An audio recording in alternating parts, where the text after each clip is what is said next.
बोले वृंदावन बिहारी लाल की जय, सियावर रामचंद्र की जय।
Let me welcome all of you to this retreat. And we are seeing now Rama Gita. This Rama Gita comes in the Aranya Kanda of the Ramcharitmanas of Goswami Tulsidas. Goswami Tulsidas ji lived in the 16th century,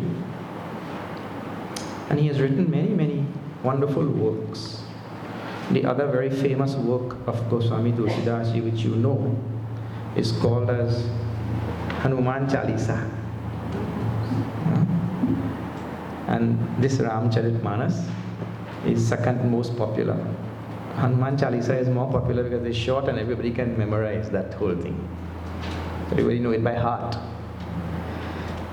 Ramcharitmanas is the name he gave to his rendition of Ramayana. Original Ramayana was written in Sanskrit by the great Valmiki ji. Some people say 5,000, 10,000 is much more than that. Original Ramayana written in Sanskrit by Valmiki ji long time ago.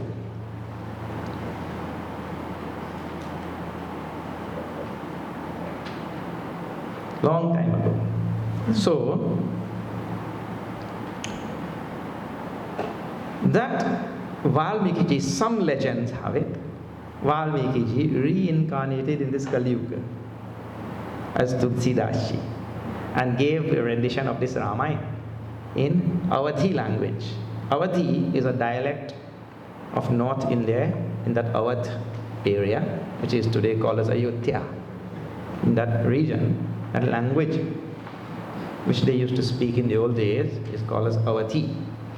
And that Avidya language, if you have studied a little bit, now Shubhani ji will be teaching Sanskrit to many of you. If you learn your Sanskrit well, you just learn your Sanskrit well, you will understand this whole Avidya language. Most of the words are Sanskrit words. You know, you take a Sanskrit word and you just give a little twist like this. And that turns to Avidya. Binu satsanga vivek na hoi, Ram kripa binu sulabh na soi. If you see all the words, 75% is Sanskrit only. Binu is vina. Binu is bina. Bina is vina in Sanskrit. This is Sanskrit word. Satsang, you know, that is Sanskrit also. Binu satsang. Vivek is vivek. Sanskrit again. Na is na. Only hoi is not Sanskrit there. One word only out of the whole line. So 75%, 80% is Sanskrit only. So you learn your Sanskrit well, all the words you will know. Ram kripa, Ram is Sanskrit, kripa is Sanskrit. Ram kripa binu, again vina. Sulabh, Sanskrit. Na, last word again is not Sanskrit. There was 75, 80% will be Sanskrit only. Like any line you take. So he wrote in this very easy language of the common people, and that has made this Ramcharitmanas also very, very popular. I remember in our Mumbai ashram when we were students, the security guard, Chaukidar, he used to sit at the gate. He had never gone to school, but he had a little Ramcharitmanas, little one like this. And in the night time, he used to hold that and chant all night. Without having gone to school. He's never been to school. But even a person who has not gone to school, he is able to sing that thing. He made it so nicely. Right? So now, in this Ramcharitmanas of Goswami Tulsidas, there are 7 kandas. The first is called as Bal Kanda, where Rama is born and all of that, and he grows up and gets teaching from his Guru Vasishta and all. Then he goes to Ayodhya, to Janakpura, and he gets married there to Mother Sita, Jagat Janani, Mother of the universe, and comes back to Ayodhya. And then in Ayodhya, big trouble. You all know that story. And now he is exiled to forest. When he comes back to Ayodhya, Balkan finishes. And now it settles in Ayodhya, Ayodhya Kand starts. And now the request of the boons by Kaikeyi and his exile and all, he goes to the forest and stays in Chitrakoot for 13 out of the 14 years. In Chitrakoot he stayed. So that all period, and Bharat comes to meet him there, and a long story is there. He meets Kevat, he meets Guha, Lakshmana Gita is there. So many things are there in that Ayodhya Kanda. Then from that Chitrakoot, he started moving south. And he came to a place which is today modern day Nasik. You know that Nasik area there? It's called as Panchavati. Today it is called as Panchavati. In those days, it was called as Dandakaranya. That time, it was called as Dandakaranya. And that is where our story. This is the last year of his exile now. For 13 years is finish. See how fast we can finish? You wrap up 13 years of exile in a moment. Now his last year, he comes, and all of you have that book in front of you now. So you'll see it starts there.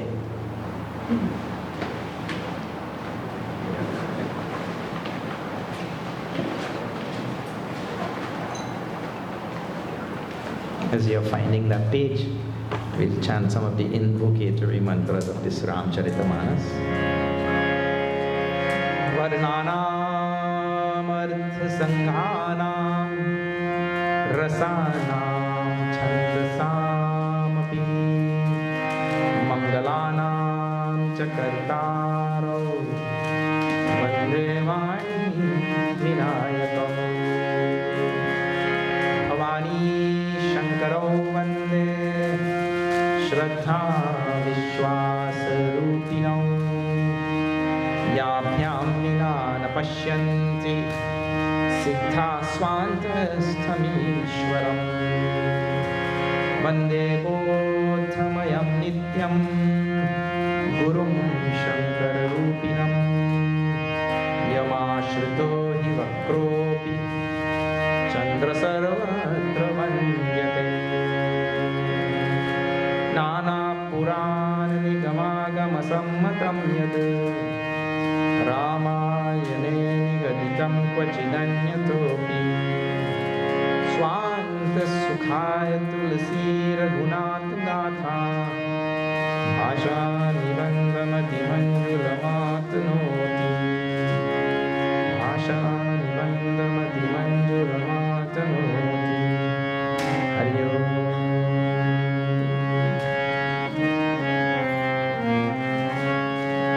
Ram Jai Ram Jai Jai Ram Shri Ram Jai Ram Jai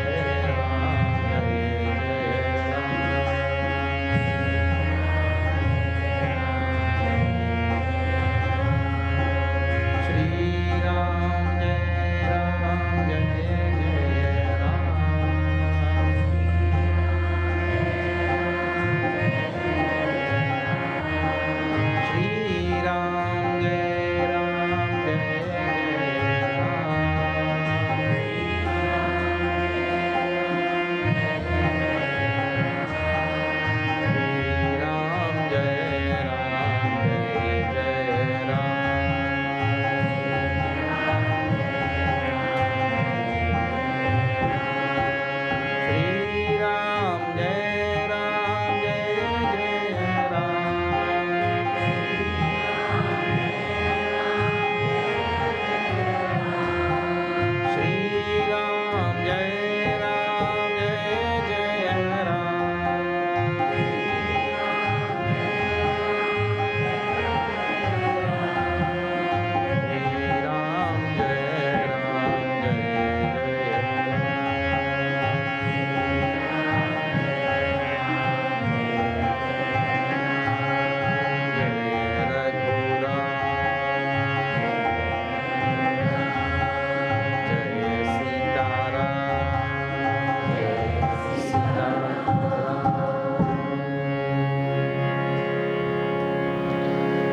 So I think the first line you have in that book, commentary given by Guruji, this is Jabate Ram Kinatah Basa. That is where it starts? You're right. So we'll chant. So now, since you have the book, everybody can join. We'll all chant together.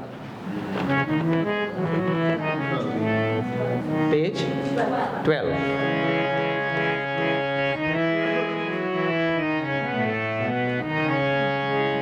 All join.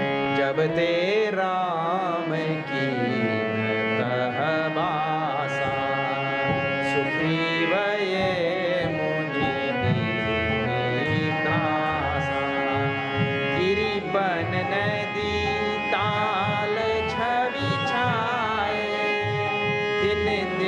pratiyati hoi suhaye Bhag mreg brinda anandra hari Madhupa madhura kunjat chadila hari Soban varani nasag ai raja Jahan pragat रघुवीर विराजा एक बार प्रभु सुख आसीना लक्ष्मण बचन कहे छलहीना सुर नर मुनि सचराचर साई मैं पूछूं निज प्रभु की नाई मोहि समझाएगा सोई देवा सब तज करऊं चरण रज सेवा श्री राम जय राम जय जय राम श्री राम जय राम जय जय राम श्यावर रामचंद्र की जय जब ते राम कीनतः बासा when Ram took up residence in that place, which in the Dandakaranya. When Ram took up residence in that Dandakaranya, Sukhi Vaye Munibiti Trasa, all the rishis became happy and all their fears went away. The Dandakaranya, it is said, was given a sharp by the great Shukracharya. There are many stories that are connected with Dandakaranya. Because in Rama's own lineage, in the Ikshvaku lineage, one Danda was there, Dandaka. He used to live there and he had committed some atrocious crime in that place. And Shukracharya got angry and gave a sharp to him. He died immediately. And sharp to all that whole kingdom of his. And that place turned into a desert like. Nothing will grow, no animals will come. Only Rakshasas will roam about. And anything they catch, they will. No rishis could pass there to go to holy places and all. They'll catch them and eat them. It is all part of this forest, this place where even Tadaka used to roam. You heard about Tadaka and Subahu and all. So the rishis were very scared of them, and therefore Muni, Biti, Trasa, all their fears went away when Ram came there. Jabate Ram Kinata Basa, Sukhi Vaye, all of them became happy. And Giribana Nadi, Tal Chavichaye, all the rivers started flowing nicely now. And all the springs and wells and everything started overflowing with water. Even the inanimate things, it is said, in the presence of Bhagwan. Even inanimate things, they become as though Jivit. Jivit means alive. Like, So, Dinedina Pratiyati, Hoi Suhaye. The idea is also, see, I tell you something. Our Shastras are such that being historical is one thing, because Rama lived there and went there and did this, and there's a historical thing, right? So historical is one part of it. Second part of it is, there is no reason why Bhagwan cannot achieve multiple things with one action. If we say in English, we kill two birds with one stone. Have you heard? And not such a good example, but for Hindus, it's not such a good example. So Bhagwan Ram can achieve multiple things in one stroke. We can perhaps achieve two things or three things, but multiple things. So his life is not only a historical reality, a historical fact of having lived there and done that and all of these things, but his life can also be seen symbolically. The whole Ramayana can also be seen symbolically. And there's no reason why the Lord cannot achieve both at the same time, you see. So his life is, the idea here is, his presence in that place brought rejuvenation and life. And again, a renewal of everything in that place. And so our life also, steeped as we are in samsara and dead to the reality, our life so insensitive to so many of the finer things in the universe. If Rama comes into our life, if we manifest the Lord in our life will also become like that. You see, rejuvenation, the symbolic thing. So, a historical reality and at the same time something symbolic for our own growth and all that. So the one who brings the Lord into his life, that person will, we call it, he'll be born again. That Dvija word actually has so many meanings. Anyway, so now everything started looking so nice again in that area. When a person brings the Lord into his life, there's a special glow that comes on his face. Otherwise, if that Lord is not there in that person's life, that face looks very dreary, dismal, gloomy. The Lord should be there in our life. That face looks bright and attractive. Like everything there now became bright and attractive. All the bees and all the birds and animals and every creature there, they started roaming about with joy in their heart. Madhupa, Madhura, Gunjata Chavilai. And the bees started humming a sweeter tune. Otherwise, the bees also. Every day I get up, I have to see Rakshasas only.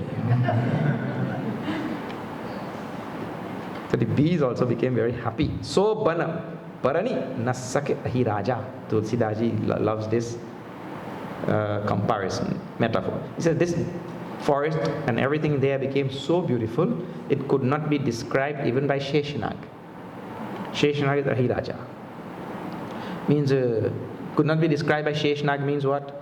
Sheshanag has 1,000 mouths and 1,000 mouths also cannot describe. That is the idea. Huh? Ahi Raja, Jaha Pragat Raghuvir Ahi Raja. Where? The place where Rama lives. In other words, where Rama takes up residence. Even Sheshanag cannot describe the beauty of that place. That is the idea. Then, that part is over. Now next topic. I mean, Tulsidas ji has described Bhagwan Ram. See how he takes time? If the great poet of the caliber of Tulsidas ji takes the time to describe the place and how that place became rejuvenated with the presence of Ram, if he takes time to describe that, that alone is a whole katha by itself, where the Lord takes up residence. But we are seeing Rama Gita. That katha is for a different time. I just went quickly over that whole thing. Now, from the next line, I said, Ek bar, once. Ek bar means one time, once. What happened? Prabhu Sukha Asina. Bhagwan Ram was sitting very nicely, comfortably, happily. Maybe reclining. I don't know which side. But Bhagwan Ram was reclined very nicely, sitting very comfortably and happily. Then, Lakshmana Bachana Kahe Chalahina. And Lakshmana asks some question now to Bhagwan Ram, and Tulsidas takes the time to write Chalahina. Lakshman genuinely wanted to know. Not he wanted to know what Ram knew, he wanted to know for himself. In other words, Lakshman's question was devoid of any ulterior motive. Otherwise, sometimes we ask question, I know the answer, but I want to see if that Swamiji knows.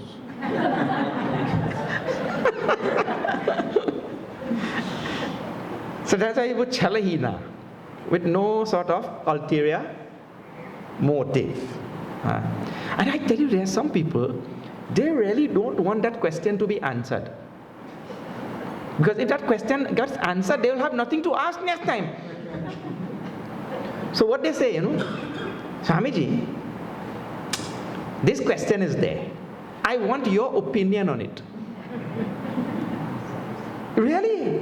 They say, I want your opinion. That means to say what? He got that opinion, he got another person's opinion, he got so many people, and then he wants my opinion also. And that also means he has his own opinion also. The correct thing. So none of this was there in Lakshmana's mind. I see when he how he told, Ek bar Prabhu Sukha Asina, means he asked Bhagwan when Bhagwan was sitting very nicely. Then you ask at that time. Gurudev used to say, one man was walking into the train. One foot is inside the train, one foot is outside. That time one man asked, Gurudev, tell me Vedanta. How you tell Vedanta? One foot in the train, one foot outside. That time. And Vedanta is Sachan. But Gurudev also so wonderful. He said, detach, attach. Also to match one foot from inside, one foot outside. Detach from this world and attach to reality. This is Vedanta. How quickly you could also tell that thing. But the tradition is that Vidhi pranipatena pariprashnena sevaya upadekshanti te jnanam jnaninaha tattvadarshinaha. We know that by going there and pranipatena, surrendering there, doing seva, and then asking question. We don't go and catch Mahatma foot while he's walking in train and ask Vedanta. So Bhagwan Ram was nicely sitting very comfortably. Sukha Asina. All Sanskrit words. So, Lakshmana asked now, after this introduction, Lakshmana asked, Sura Nara Muni Sacharachara Sai, you are, Mr. Prabhu, you are the Lord of all moving and unmoving things. He's the Lord of the universe, Bhagwan Ram. Sura Nara Muni Sacharachara Sai, of all munis and men and all moving on moving things in this universe. You are the Lord, gods. You are the one Lord of everybody. That means you are my Lord also. Since you are the Lord of all beings, you are my Lord also. And therefore, I ask you as my own Lord. Who else I will ask? Mohi samujhai kahau soi deva. Please explain to me, make me understand. Make me understand. The presentation by Tulsidas ji is very nice. And in these languages, the Indian languages, things are always seen from a different perspective. You would see, if you're riding on a train to Delhi, I learned this first time I rode on a train to Delhi. You're riding on a train. The train was nearing Delhi. Then one passenger said to everyone, Delhi aa gayi. Delhi has come. And we have come. But he said, Delhi has come. Is a different perspective or not? In Indian languages, we talk like that. Delhi was not come. Delhi was there only.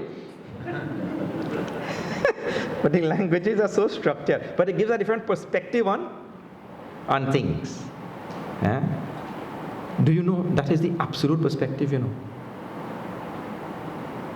That is the absolute perspective in Vedanta. What is the absolute perspective? I am the self. The self is achalam. Achalam means doesn't go nor come. So if anything is going or coming, Delhi has to be coming. I am unmoving, isn't it? Achalovayam Puranaha. The self doesn't move. So that is from the absolute standpoint. See, the language of it is grounded in. Anyway, see, he says, not you explain to me, you make me understand. There's a difference. You explain something to me, or the other sentence, you make me understand. Is different or not?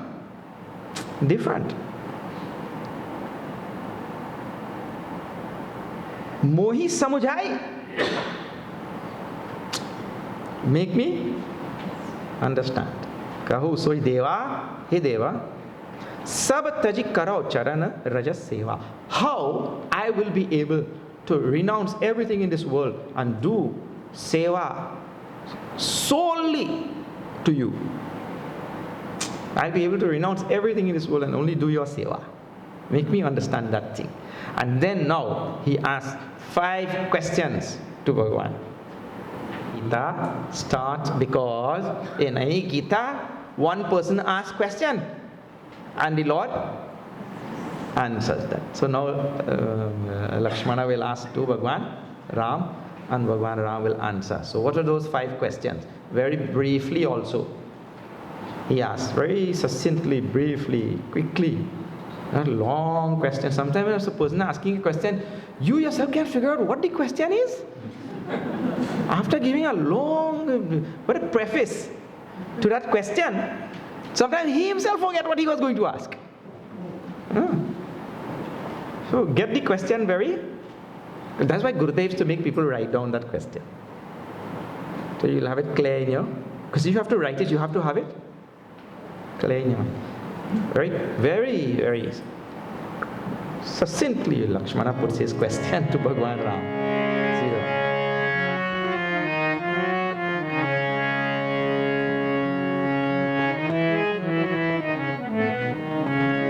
Kaho Gyan Birag Aru Maya, Kaho Subhagati Karahu Dehi Daya, Ishwar Jeev Ved Prabhu, Sakal Kaham Samjhai Shri Rama, Jate Hoi Charan Rathi, Sok Moha Bhram Jai Shri Ram, Shri Ram Jai Ram Jai Jai Ram, Shri Ram Jai Ram Jai Jai Ram. Syavar Ramchandra ki Jai. He asks, Kaho, Prabhu, tell me, what is Gyan? Kaho Gyan, tell me what is Gyan, or make me understand what is Gyan. In Avidya language, Gyan, Gyan, Gyan. In Sanskrit, I Gyan. A little bit difficult to say, you have to say it through your nose and all. Gyan. Yeah. In Sanskrit, in Avidya, easy, Gyan. Tell me what is Gyan. Next word. Tell me what is, or explain to me, Bhagati. No, Birag. Birag. Birag means Vairagya. Vairagya means dispassion. Gyan means knowledge. So tell me what is knowledge. Explain to me what is knowledge. Explain to me what is Birag. Vairagya. Arumaya. Aru is not a question. Aru means and. Aru. Maya. Aru means aur. Maya. Third one, Maya. See, please pay attention to the order also. Jnana, Vairagya, Maya. Then next one, Kahahu so bhagati karahu jehi daya. Means to say, tell me that devotion by which I can get your compassion, your mercy. That type of devotion which can evoke your mercy and your compassion. Tell me about that devotion. And that's 4 questions gone. Jnana, Vairagya, Maya, Bhakti. Last one. Ishwar Jeeva Bhed Prabhu Sakala Kahau Samujhai. You make me understand what is the difference between Jiva and Ishwara. Ishwara, Jiva. Because we hear these words all the time, you know. What is this Ishwara and what is Jiva? Who is this Ishwara? Who is this Jiva? Bheda Prabhu Sakalakahau. You tell completely, fully, you make me understand this. And why now this is given, the prayojan is given in that next line. Why I want to know? He says, Jate hoi charan rati soka moha brahma jai. This is the prayojan of all scriptures. Prayojan means the purpose of all scriptures. So that my devotion, my shoka and moha, the same thing for Arjuna in Gita. Shoka moha. Bhagavan Shankaracharya tells in the beginning itself that Bhagavan is teaching to Arjuna, so his shoka moha will, sorrow and delusion will go away. And then when sorrow and delusion goes away, yogarato va, bhogarato va, sangarato va, sangavihina. Yasya brahmani ramate chittam nandati Nandatyeva. And said, Hoi charana rati, I will revel in your feet only. I want my shoka and moha to go away, so that I will only revel in your feet. Otherwise, this world, see, the only thing that troubles a human being is shoka. Human being has no other trouble. Shoka means sorrow. We don't like any one iota of sorrow. Please see, the prayojan of Shastra is listed in this line here. The purpose of Shastra is to remove our sorrow. But sorrow is rooted in delusion, moha. So moha has to go away, then only sorrow will go away. So I will tell you a little bit about these words, because these are very fundamental words in Vedanta. Shoka, sorrow. Human beings are guided by only one thing which has two sides, like one coin has two sides. You know, a coin, maybe one coin but has two sides. So it's the one coin, and one side is called sukha and the other side is called dukkha. So you will see your life. In this life, we are guided by this one coin only. Either we are running towards sukha, joy, or we are running away from sorrow. Whichever one we are doing, the other one is implied. If I am running towards sukha, that means I am running away from sorrow, isn't it? Dukkha. And if I am running away from sorrow, that means I am running towards sukha. It's one and the same thing actually. It's one coin only. And this is the only thing that guides our life. You see, all of you are sitting here. Did you say, hey, Jatinji and Lakshmiji and Shubhaniji, they have organized this camp. I am so eager to go to that camp because I am going there. When I go there, I will get some nice sorrow.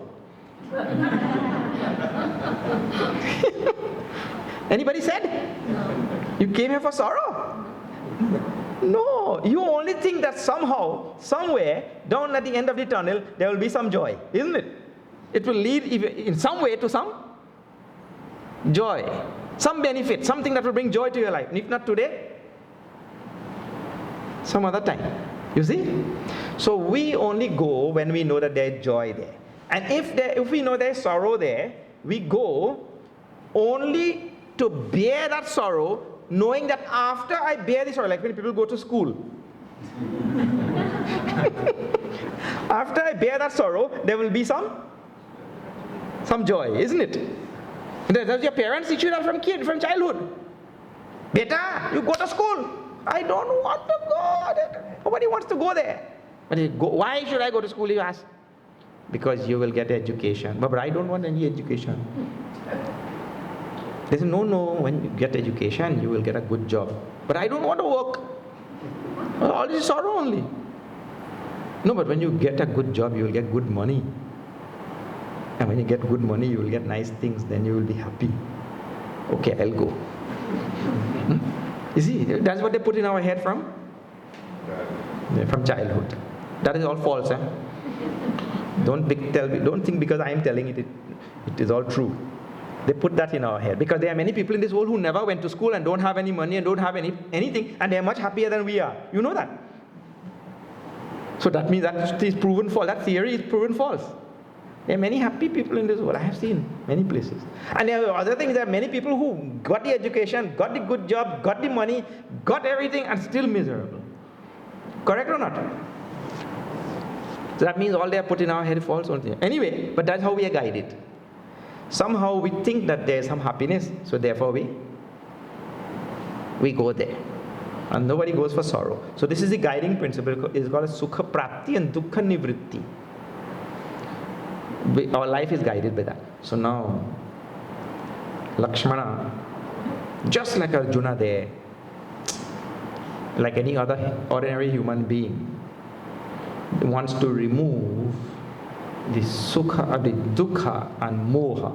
Means soka, moha, and Brahma word, one word is given there also. Brahma word means confusion. Jai, they will go away. And when they go away, my life will be happy that I may revel in your feet only. No. Bhagwan Ram is now going to explain to Lakshmana, very briefly, he himself tells. We'll do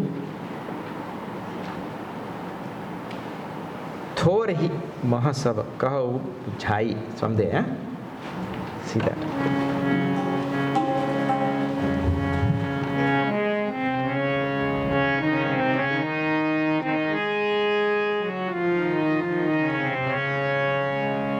What I'll do each time, I'll sing that Shri Ram Jai Ram Jai Jai Ram, and then you will sing it in the same tune. Huh? See.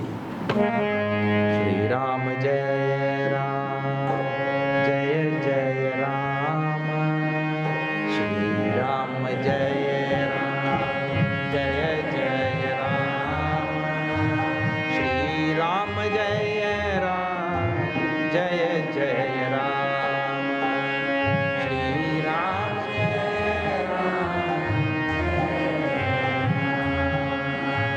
Shri Ram Jai Ram Jai Jai Ram.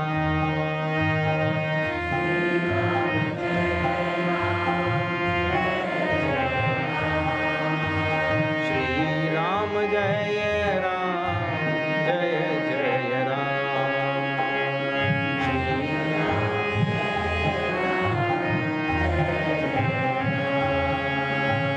Thore hi mahasab kahau bujhai, sunahu tat mati man chit lai, मैं अरु मोर तोर तय माया, यही बस कीने जीवन काया। राम जय राम जय जय राम, श्री राम जय राम जय जय राम, श्री राम जय राम जय जय राम, श्री राम जय राम जय जय Ram. Syamara Ramachandra ki jai. I told you to pay attention to the order in which Lakshmana asked the question. Lakshmana kaho Gyan, Virag, Maya, isn't it? Gyan, Virag, Maya, then Bhakti, then Ishvara, Jiva, Bhed. Like that. So the Maya question was number 3. But Bhagavan answers that first. You know why? Because that is our problem. If you get rid of the problem, that source of the problem is? Maya is the problem. And now this Maya word is a most wonderful word. I remember at some place I had gone, and that family in that house, they had named their daughter Maya. In Indian homes, many times, even Western in America now, they have taken that name, isn't it? So they named their daughter Maya. So that daughter told those parents, why you name me Maya? We go in the satsang and everybody is always speaking bad things about Maya.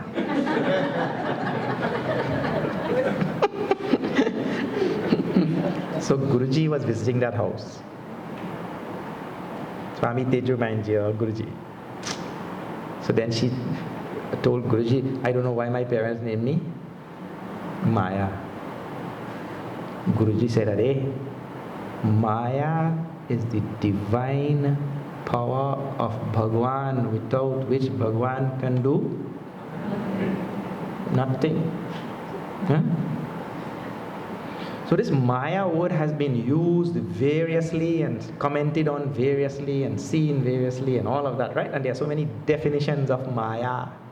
Bhagwan Shankaracharya is given and everybody is given. Tulsidas is given here also. Very, very simple definition of Maya. Okay, Lakshmana asks, what is this Maya? He says, May arumor torte. Me and mine, you and yours, that he calls as Maya. Now, on the face of it, it's very simple. That feeling that me and mine, no, this is mine. Right? And what you have there, that is yours. So that feeling that they call as Maya. Really speaking, but from a simple standpoint, this is not mine, because when I came into this world, I did not come with it. Isn't it? And when I'm leaving also, I'll not leave with it. Isn't it? But somehow, that is why, in English, in Hindi language, see, I only know these languages. In Hindi language and in Sanskrit language, the two languages, right? There is no word or no verb to have. In Hindi, how do you say, I have a glasses? How do you say in Hindi? In Hindi we say, mere paas chashma hai. Where's have there? Mere paas chashma. Mere paas means that thing is with me, isn't it? There's no verb to have, because the rishis know you cannot have anything.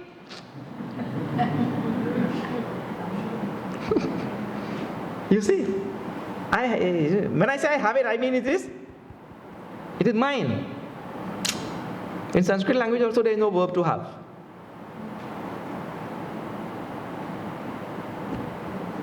Tasya pustakam. Pustakam asti, the book is. Huh? To possess, to have like that, is that verb is not there clearly, like in I have this, I have so much, I have that. And so there's an indication in the language that thing is not mine. But this feeling that this is mine, and the amazing thing how, I'm not talking at a very ordinary language, you will see about Maya just now, at some other level, right? At an ordinary level, we have a very strange feeling that this thing is mine, that thing is mine, the other thing is mine, isn't it? Nirvamo nirahankara sa shanti mati gacchati. Bhagavan said, the person who can give up this me and mine, he said that person will get shanti. But a strong feeling. And how we take that feeling? It starts from this body. This is mine. And if we take it one step further, not only mine, it is me. Meherumur is me and mine, right? Second thing. Then we start possessing other things around now. First, body.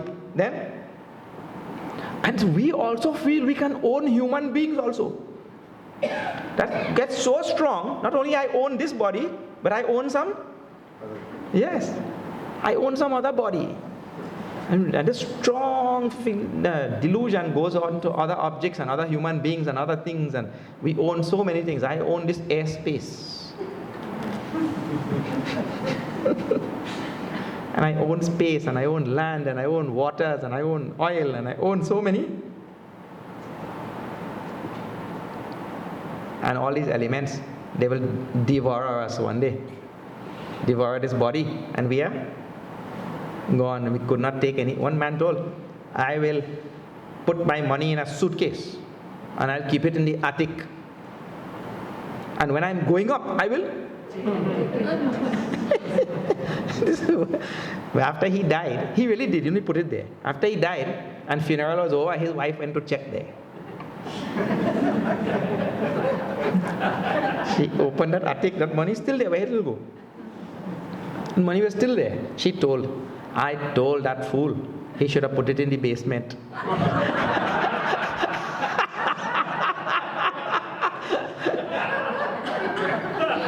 He didn't go up.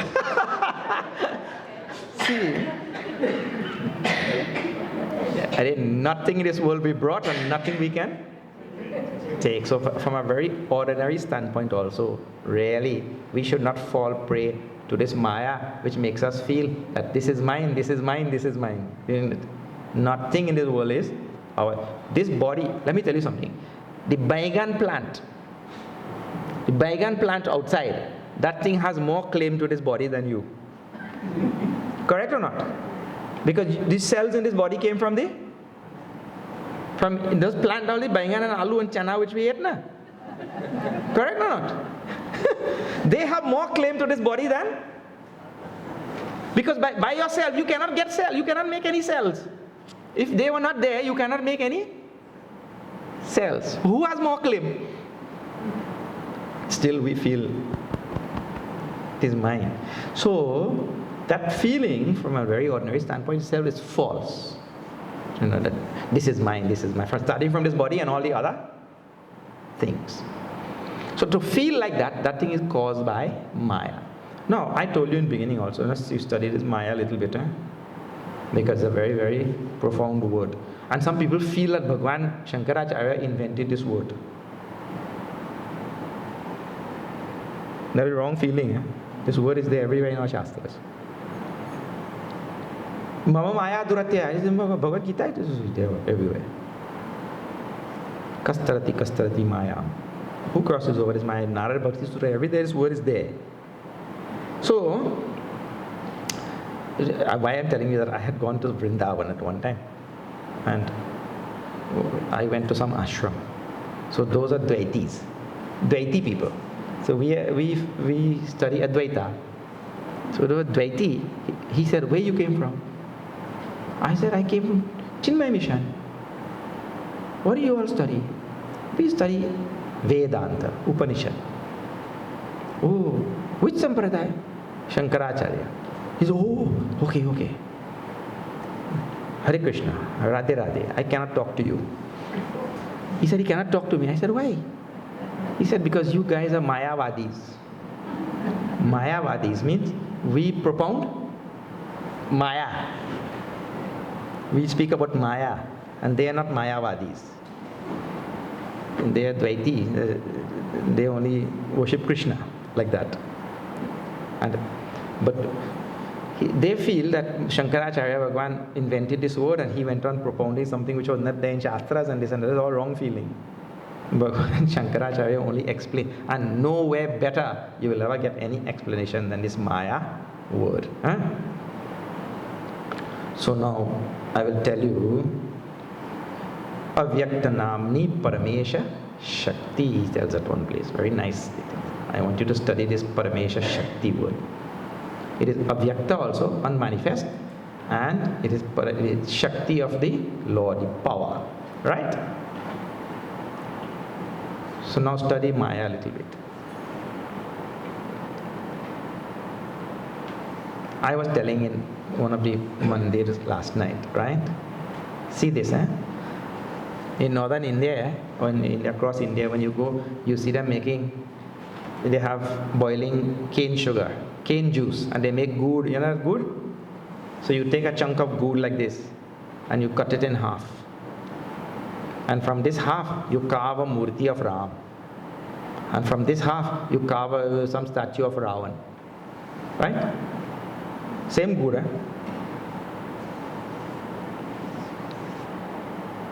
So, after you carve the two rupa out of that gourd, what you are doing is something which had no form before, now you make it look like Ram and you make it look like Ravan. A definite form. Particularized. So now, after you have superimposed the Nama Rupa on the gourd, does the Nama Rupa change the nature and the basic and fundamental structure of that gourd? The superimposition of a Nama Rupa does nothing to the substance, isn't it? It can't. And this is a truism about Nama Rupa. Nama Rupa is an appearance on a fundamental substance, and the appearance on the fundamental substance does not in any way alter the structure and nature of the fundamental substance. Like when a snake appears on a rope, the snake never makes the rope poisonous, can it? Nama Rupa, name and form, never touches the fundamental nature of the substance on which it appears. Not only that, Nama Rupa is a mere appearance and it is not a real thing. Nama Rupa is not a real thing. So in the Murti of Rama, right, there are three things now. There is Nama, which is Rama. There is Rupa of Kodanda Rama, let us say, Nama Rupa, and there is also Good. Right? So three things are there. From three things, I remove one thing. I remove Good only. One atom by one atom of Good, and I keep it aside. I'm not removing Nama Rupa. I'm only removing Good. So when I remove that one atom by one atom and keep it aside, then what is left here? But if Nama Rupa was real, it should have been there, isn't it? It should have stayed there. That means to say Nama Rupa does not have any independent existence. A thing which does not have an independent existence is an unreal thing. Like when you dream an elephant flying. If you dream an elephant flying, that is dependent on your sleeping mind. But when your mind ceases to sleep and it wakes up, the elephant flying was dependent on the mind. So that sleeping mind, you take away that sleeping mind, then what happens to the elephant?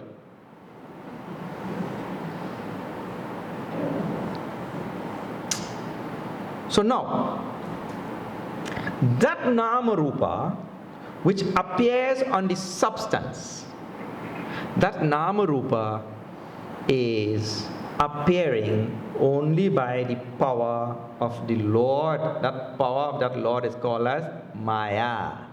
That is Paramesha Shakti. So what is the power of Maya? The power of Maya is to make Nama Rupa appear on the fundamental substance. And now you will ask, what is the fundamental substance? The fundamental substance is called as Sat.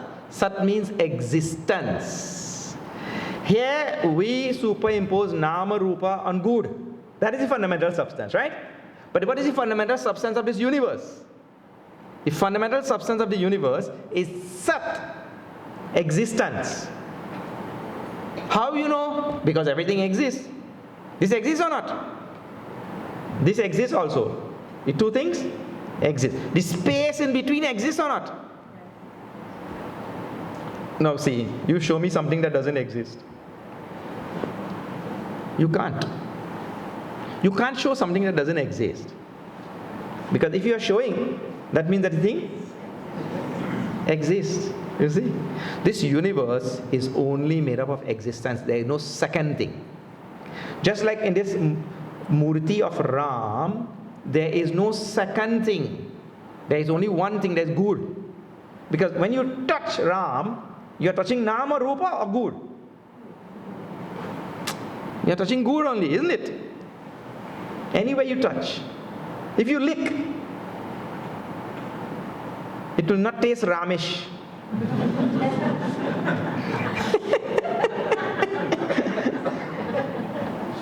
It will taste sweet only, isn't it? Correct or not? And if it tastes Ravan also, the taste will be same. And you can do this one. This one tastes Ravanish. This one tastes Ramish. No such thing. So you cannot taste Nama Rupa, you can only taste the substance, which is Good in this case. In the same way, in this universe, the substance is called existence. Everything is built out of existence. So this is existence in the form of glasses. Nama Rupa is glasses. This is existence in the form of microphone. This is existence in the form of space. And the whole universe is only made up of existence. That existence is capable of taking on Nama Rupa, because inherent in that existence is a power, an inherent power called as Maya. Is an inherent power called as Maya. So it is by that inherent power in existence is capable of taking on. And there is an inherent power in Sat, which is called as Maya. So there is Sat and Maya. There are two. Now I want you to study one more thing now. You please see this. When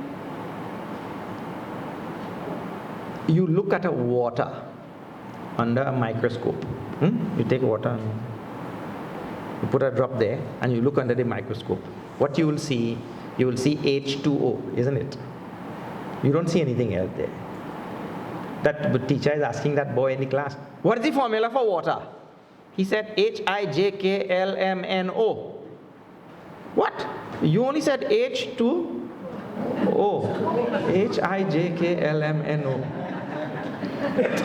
That teacher, not that, TO2, TWO2 that.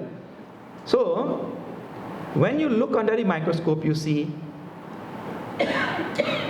one oxygen and two hydrogen atoms like that, right? Now, water has an inherent capacity to be solid, liquid, or gas. You know that, right? Inherent capacity. It can exist in any one of these, solid, liquid, or gas. When you look under a microscope, do you see inherent possibilities?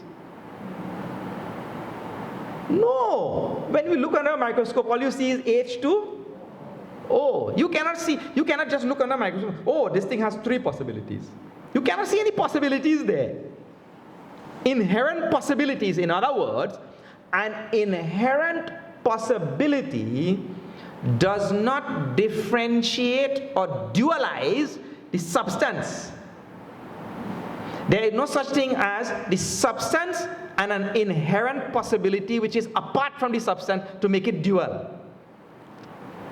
It is the nature of the substance itself. You get this thing?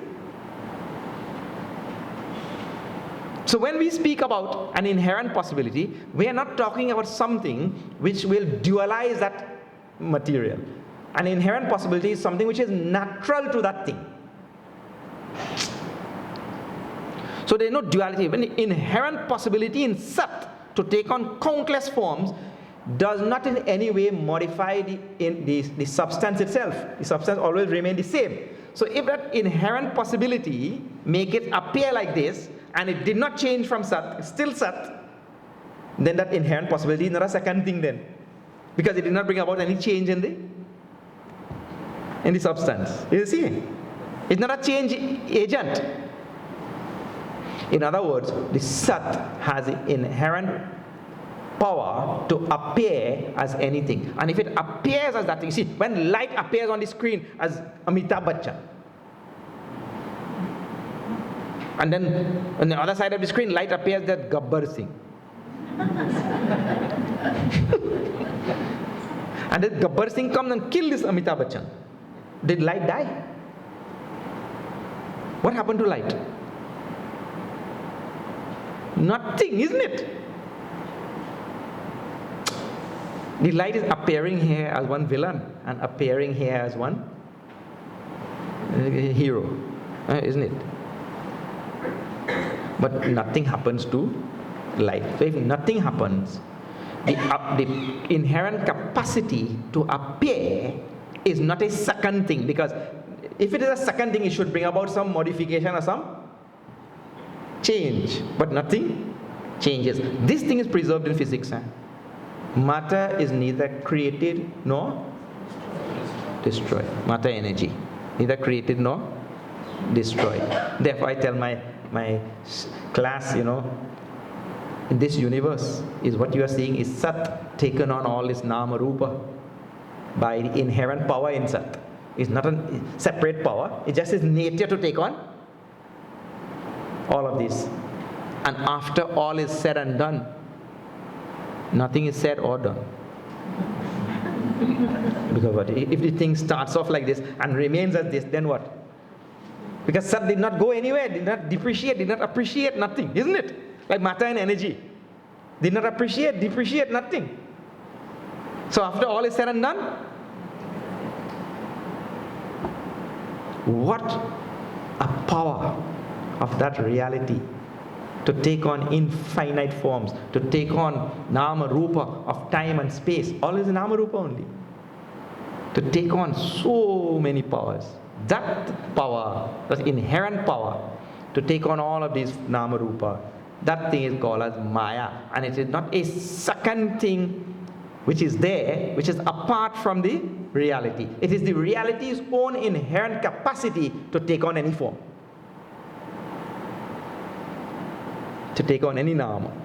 That inherent capacity, like the inherent capacity in water to take on solid, liquid or gas. That power, inherent power, we call as Maya. And it is that thing. Now, see what happens. Then we'll come back to this verse which Bhagavan is explaining to Lakshmana. What is that Sat takes on all this Nama Rupa, right? So you and I and all these things, all the objects in the universe, everything is Nama Rupa. So this is one Nama Rupa, but behind the Nama Rupa is the fundamental substance, which is pure existence. But what happens? This Nama Rupa sees another Nama Rupa. Wow, wow, wow, wow. Kitna sundar hai. This Nama Rupa sees this Nama Rupa and thinks, क्या बात है? अगर तू मिलेगा, I will become very happy. If I get it, I will be very happy. So then what he does, this Nama Rupa runs after this, and in that equation there is total forgetfulness of Sat. There is no remembrance of Sat, existence. One Nama Rupa runs after another Nama Rupa, thinking, when I get it, I will be happy. And when he gets it, he realizes he is miserable. That happiness is elusive, because I am thinking the happiness is in Nama Rupa. And when he gets it also, that time he holds on to it. So one Nama Rupa is holding on to another Nama Rupa. And he said, it is mine. Don't touch it. If you touch it, I'll break your arm. That is yours. You touch yours. Don't touch mine.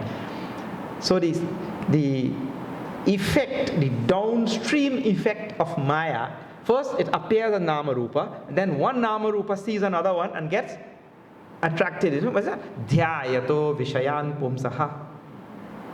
The human being, he looks at some object, and Bhagavan Shri Krishna tells very nicely, so dramatically, he says, Dhyayataha. Not only he looks, this human being, he meditates on that thing.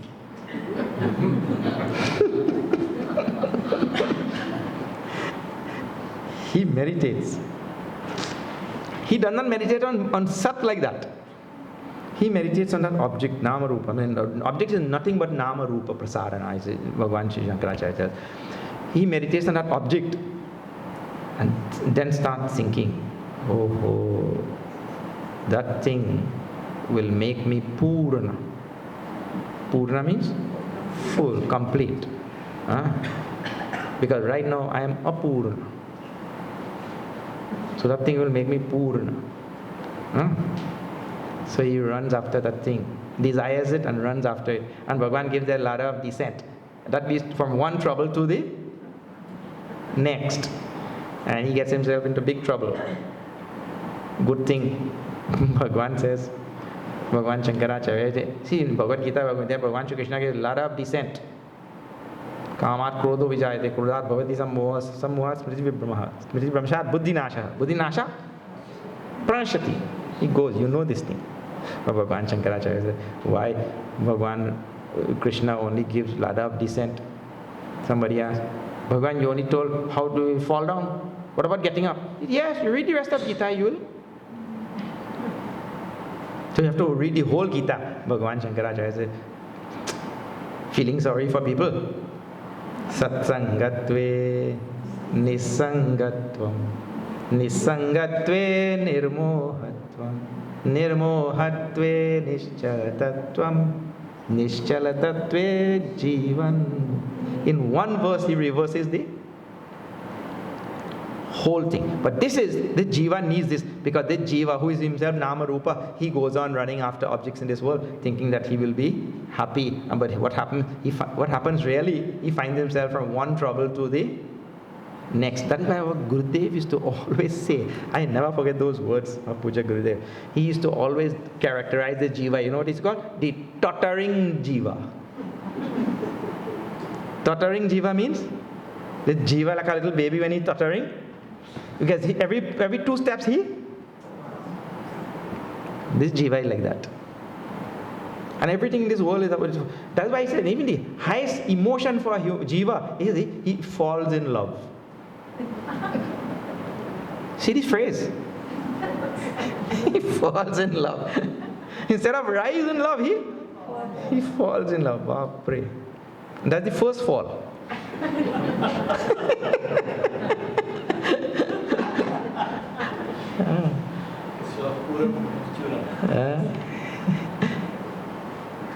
हमेशा गिरते हैं पूरा जीवन में. Anyway, so this is how this nama rupa, which is an effect of the inherent power called as maya, and then one nama rupa gets attracted to another nama rupa. Now, see, I tell you, you wouldn't believe the far-reaching consequences and implications of this thing which we just said, He said, Bhagwan Ram is telling to Lakshmana, I am telling you only briefly. So if we say briefly, Maya is only me and mine, you and yours. That is not going to really remove our delusion. We really have to reflect on this thing very deeply. Before I continue, let me tell you, a human being, or what we call a jiva remains bound, a jiva remains sorrowful only because he does not think. This is clearly written by our Vidya Swamiji. Avichara krito bandha vicharena nivartate. He says, only by vichar. This human being doesn't think. He doesn't think. It means if he thinks, it's just nama rupa thinking about nama rupa. He doesn't go beyond nama rupa. And that thinking is required. I have to learn to think deeply and more subtle, profound things in the universe. You see? So, Maya is the inherent power which manifests nama rupa, and one nama rupa gets attached to another nama rupa and runs there and forgets all sat. Forgets all the fundamental reality and all. That is quite tantamount to you have a 1 pound gold murti of Buddha. You know what happened? Laughing Buddha they call? Laughing Buddha. And you like that smile so much. And you like his nice big belly and his belly button. And you get joy from the smile and the murti, and you keep it on your window. And that thing, and you have no food to eat. You just keep it there in your jopri, and you have nothing to eat. You have 1 pound of gold. You can get so much. But you are taken up with the nama rupa. What about the fundamental material which Buddha is made up of? Gold, pure 24 karat gold. You will never have a day of hunger and poverty if you pay attention to the material from which it is made. But if you get caught up with the nama rupa, I like his smile, I like his nice fat belly, you will have nothing to eat. You live in misery only. It is exactly the same thing why all creatures are living in misery, because we cannot get past nama rupa. So May aru mor turtai maya. I said Jehi basa kine jivanikaya. This maya has all jivas under its grip. Because the jiva is only taken up with nama, rupa. So all jivas are under the influence of this maya. And the whole world, whichever we see in front of us, is made up of names and forms only, isn't it? That is told in the next 2 chaupais. We'll chant those 2 chaupais. See now.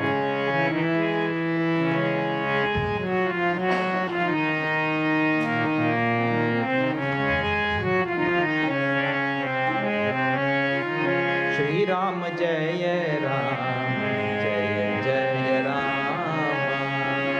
Shri Ram Jaya Ram, Shri Ram Jaya Ram, Jaya Jaya Rama. Shri Ram Jaya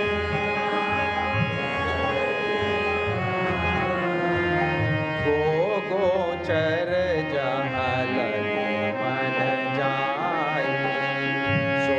सब माया जाने भाई देहि कर भेद सुनहु तुम सो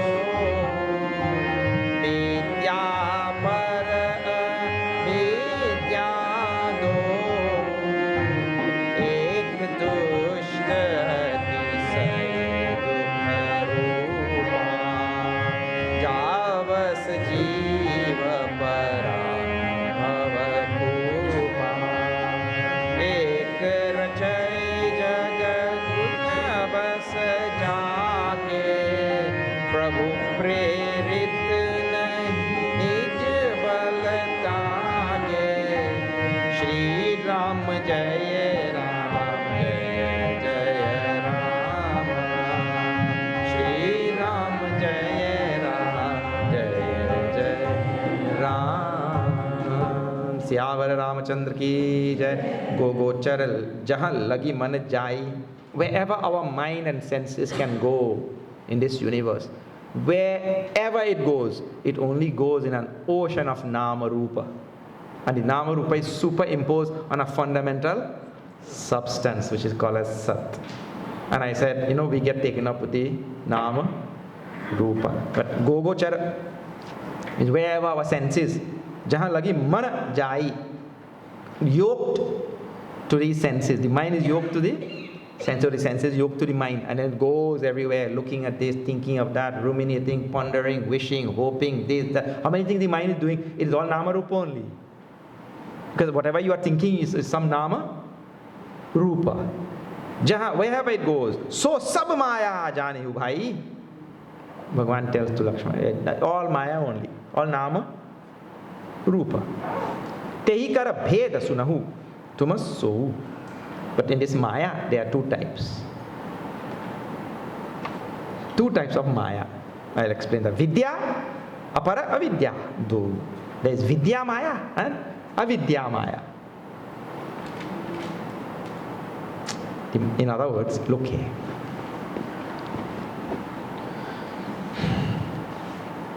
I just told that wherever the senses go, whatever the mind thinks about, it is only maya. Tulsidas is telling, and the tradition tells, there are 2 types of maya. One is called as Vidya maya, and one is called as avidya maya. Now, when you are looking at me, you are seeing nama rupa only or not? In nama rupa, but there is one type of nama rupa that can wake you up from maya. See, our Guru gave us knowledge. Guru only also is nama rupa. So that nama rupa can give knowledge.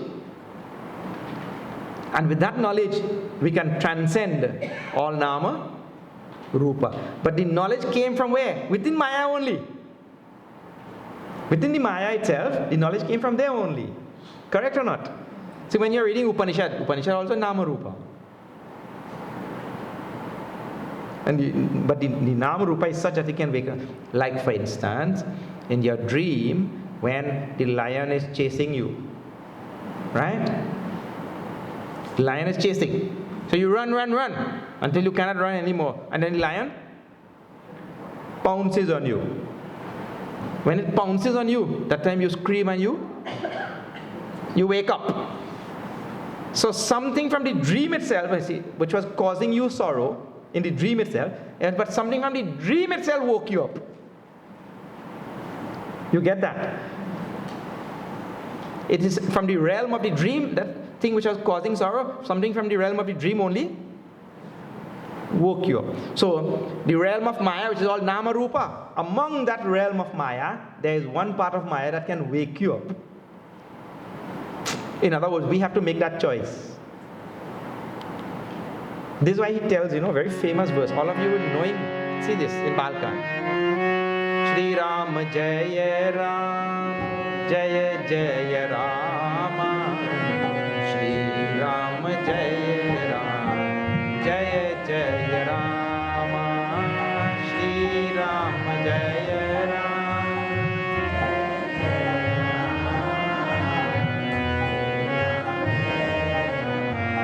Jaya Jaya Rama. Binu satsanga vivek na hoyi.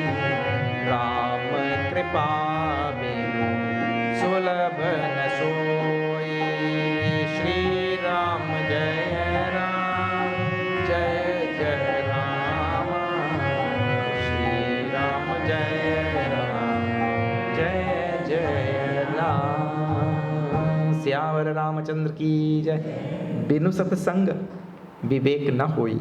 Means without satsang, this vivek will never become awakened, enlightened, isn't it? That means to say, even though satsang is also Nama Rupa, it is called as Vidya Maya.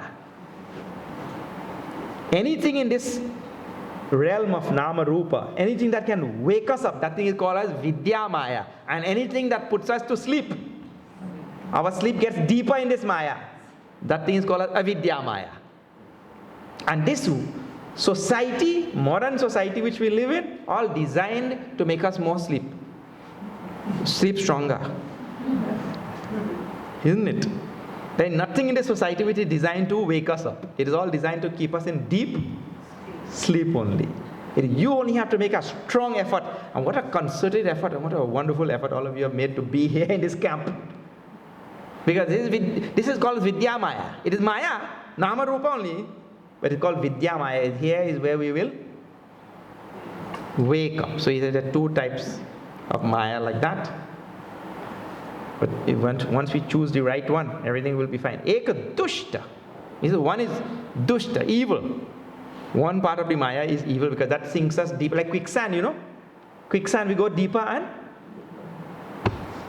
Atisaya Dukha Rupa, and gives so much sorrow. The more and more we get taken up with Nama Rupa. Jabasa Jiva Para Bhava Kupa. That is the one that keeps the Jiva in this sansar. Bhava means sansar. And here he calls us to see. Tulsidas takes this thing from Bhagavatam.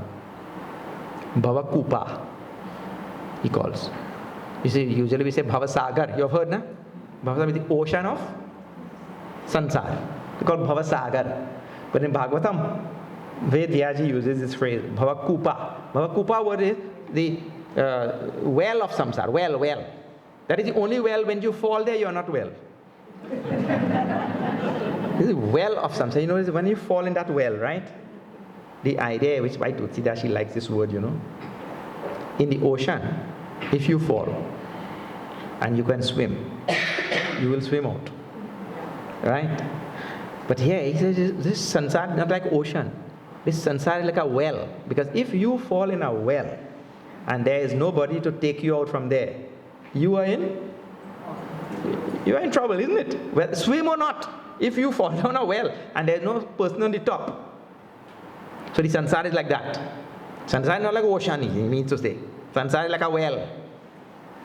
In other words, we need some sampradaya, some guru, some tradition, some shastra, something to take us up. Therefore, Bhagavan is telling in Gita and also so nicely, Haribhaya, Mayyeva mana adhatsva, May buddhim niveshaya, Nivasishyasi Mayeva, Ata urdhvam na samshayami. You surrender your mind and intellect to me. You will come to me. Tesham aham samudharta mrityu samsara sagar. I myself will pull you out. But you have to give your mind and intellect to me. We need somebody. But let me tell you something. This is no joking matter. Most human beings have what we call as intellectual ego. Intellectual ego saying, no, what? I can do that by myself. I don't need this one and that one. Especially these gurus and these fellows who have long beard and wear orange clothes. Gurudev used to say, the longer the beard, the greater the suspicion. Yeah, I can do this by myself. I don't need all these gurus and all these things, You can come out from a well by yourself. No. Why I'm telling this? I myself used to think that. I myself used to think, why I need these gurus and teachers and all? I can read Gita. I used to read Gita. In English, of course. Read back and forth, back and forth. And I thought I knew Gita until I heard Gurudev. I was totally flawed in the first day. Then I realized you don't know. We don't know anything. Even though I was reading back and forth. So, Bhavakupa word is given there. For this, what a wonderful word Tulsidas has chosen from Bhagavatam. Ek rachai jagat guna basa jake prabhu prerit nija bala take. And the other one is called, see, this is one aspect of Maya, keeps us deeper, keeps us in samsara, keeps us bound, keeps us miserable, keeps us like that all the time. And the other part of that same Maya, which can lift us out. It is that Maya which you see when you look at a beautiful sunset. How charming, how wonderful, you see? So one part of Maya is so beautiful, one part of Maya is so lovely, one part of Maya can take us out from this cycle of birth and death. But that part is, it is only gaining its power because of the Lord Himself, the absolute reality. That is a real substratum. Without a substratum, anything superficial cannot exist, isn't it? So it is substratum which is, without the good, what murti you'll make? You need some substratum. Nama Rupa will have no substratum to manifest then. So he says that part of Maya also is controlled by the Lord Himself. Now, I will have to stop there because there are other questions which Lakshmana asked. So if I continue here, all 3 days will get over. I will not finish any of those 5 questions, isn't it? I wish I had the 3 days, 2 days I have. I wish I had the 2 days to do only Maya, because everything is included in that. But we'll have to go on. Now, next question, Bhagavan answers is Gyan. Gyan was the first question. Maya was the third question. But Bhagavan explained the third question first. Because if you could transcend Nama Rupa and go to the fundamental Sat, well, everything is over. You see? But hearing it once did not make it over. Therefore, we need some more Gyan. So now Bhagavan will tell about this. Gyan, we will see tomorrow morning. Som Purnamada Purnamidam Purnat Purnamudachyate Purnasya Purnamadaya Purnameva Vashishyate. Om Shanti Shanti Shanti. Hari Om Shri Gurubhyo Namaha. Hari Om. Swami Ramachandra ki jai. Pavan Sutta Hanuman ki jai. और भाई सब संतन की जय.